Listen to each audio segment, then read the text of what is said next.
News 28 मराठीमध्ये आपले स्वागत आहे। आजच्या मोठ्या बातम्यांबद्दल बोलूया। माळशिरस तालुका जिल्हा सोलापूर मध्ये झालेल्या गोळीबार करण्याबाबत काय म्हणणे आहे फिर्यादीचे पहा सविस्तर बातमीमध्ये। इंडिया न्यूज 28 पुणे विभाग प्रमुख दिलीप गायकवाड। नमस्कार मित्रांनो, 3 दिवसापूर्वी एका मातंग समाजाच्या महिलेवरती गोळी झाडून तिची हत्या केलेली आहे आणि त्या कुटुंबावरती दुःखाचा डोंगर कोसळलेला आहे आणि महाराष्ट्रातून प्रत्येक क्षेत्रातील प्रत्येक संघटनेतील कार्यकर्ते आज त्यांना भेटीस येणार आहेत। तर आपण थोडंसं त्यांचे मिस्टर आहेत त्यांच्याकडून जाणून घेऊया की हा प्रकार कसा काय झालेला होता।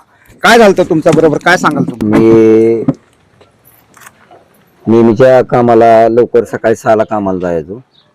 सकाळी 6 वाजल्यापासून 7 वाजेपर्यंत काम करायचो। 7 वाजता येऊन बाकीचं मी घरचं काम करून परत 9ला कामाला जायचो।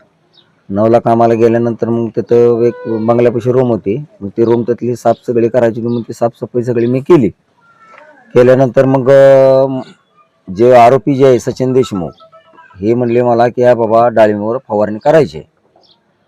ठीक आहे म्हणलं जाऊ।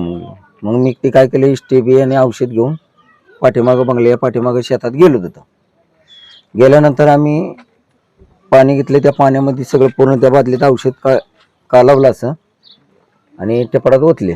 टेपडात ओतल्यानंतर मग सगळे ते त्या दुसऱ्या गाड्याने हलवून हे घेतलं, स्टेबीला जोडले, ती पायपा सगळं जोडलं आणि पुढे जाऊन मी ती पिचकारी जोडली त्याची फवारी जोडल्यानंतर मी औषध मारायला चालू केलं।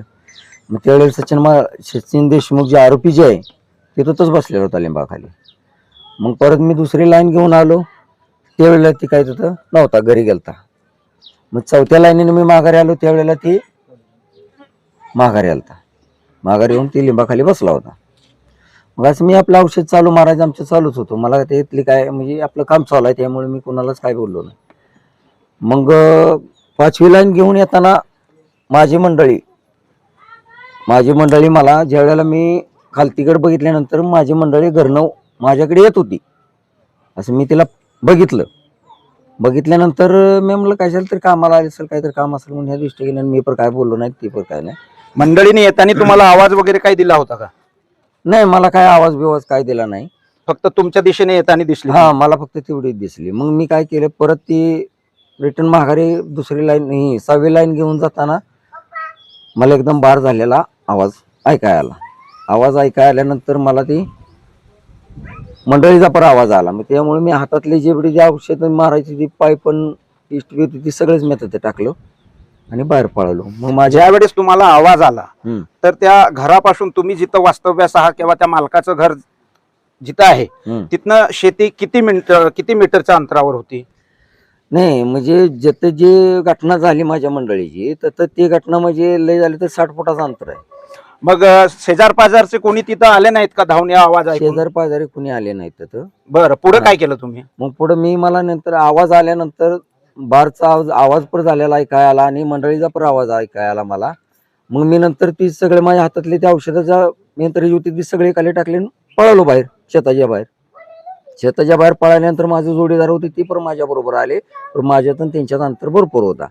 मी ज्या वेळेला बाहेर आलो शेताच्या बाहेर त्यावेळेला माझी मंडळी खाली अशी पडलेली होती आणि एकदम मी तिला बघताच ती रक्ताच्या थरोळ्यात होती। मग तिला काय करायचं, रक्त कसं थांबवायचं, काय करायचं, दवाखान्यात न्यायचे हे मी ती माझ्या डोक्यात।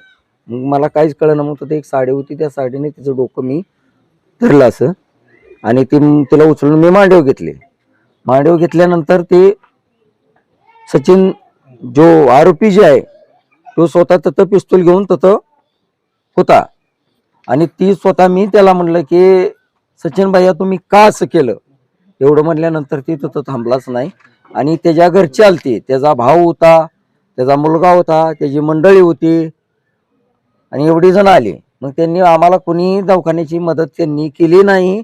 ह्यांचा प्लॅन काय होता की जो आरोपी जी होता सचिन देशमुख ह्याला पळवायचा त्यांचा प्लॅन ठरलेला होता। त्याच्यामुळं त्यांनी मेन माणसं त्यांनी ततच थांबवून घेतले आणि लहान मुलाला त्यांनी माझ्या बरोबर दवाखान्यात पाठवलं। मेन महत्वाचा मुद्दा म्हणजे असा आहे की गोळी झाडेपर्यंत असं काय घडलेलं होतं तिथं त्याची मला काहीच कल्पना नाही, हे तर तुम्हाला काहीच माहित नव्हतं? त्याच्यातली मला काहीच कल्पना नाही की कशामुळे झाला। हा बसलाय रानात, नेहमी प्रमाण आहे, त्याच्यामुळे माझ्या मनी पण नाही आणि पण असे होणार नाही हे असं मला पण माहिती नव्हतं.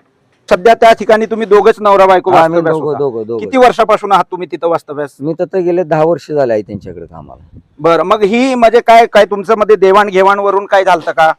घेण्या देण्यावरून पैसे पगार इकडे तिकडे काही याच्यावरून काही झालं असेल का? हे नाही पगारीचं तसं म्हटलं तरी काहीच नाही. फक्त आम्हाला जे वर्षाला जे पगार वाढत होते की ते दिवसाला बाबा किती वाढवायचं, 100 वाढवायचं का 50 वाढवायचे, ते वर्षावर ठरवत होते. त्याच्यावर दुसरं काहीच नाही. मग आता मला एक सांगा की गोळी झाडेपर्यंत असं काय झालं की त्यांनी गोळी झाडली, म्हणजे काय नेमकं त्यातलं मागचं काय तुम्हाला काय वाटते त्या मागचे?